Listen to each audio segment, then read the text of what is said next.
Hong Kong has arranged 4 charter flights to bring back 533 of its residents from the Chinese province of Hubei, the center of the coronavirus outbreak, about a month after countries around the world began evacuating their citizens.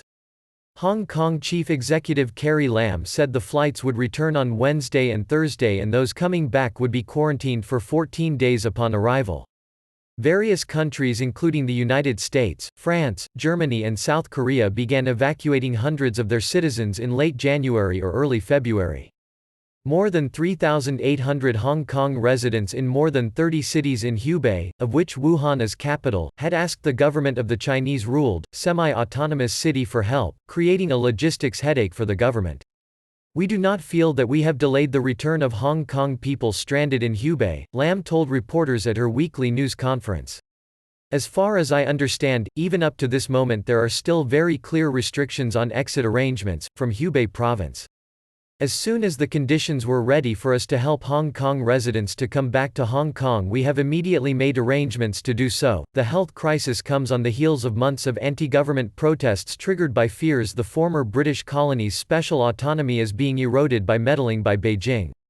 The Chinese government denies interfering in Hong Kong. The coronavirus has killed 2 of the 100 people infected in the Asian financial hub. Lam's government has come under criticism from pro-democracy activists and legislators, as well as some business and pro-establishment figures, for its handling of the outbreak.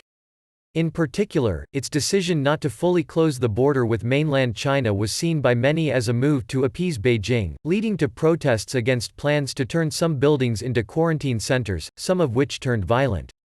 In the first week of February, 8,000 doctors, nurses and medical workers in the newly formed Hospital Authority Employees Alliance took part in a 5-day strike, chanting, "Close the border, save Hong Kong." Lam has maintained the government's response had no political considerations and was evidence-based and according to scientific advice and World Health Organization guidelines. She also said a full closure of the border would be inappropriate and discriminatory. The epidemic has reduced the flow of visitors to the city to a trickle and kept residents indoors, dealing a severe blow to the retail and tourism industries at a time when the city's economy was already enduring its worst recession in a decade. The Hong Kong government announced last week its largest ever budget deficit to soften the economic blow.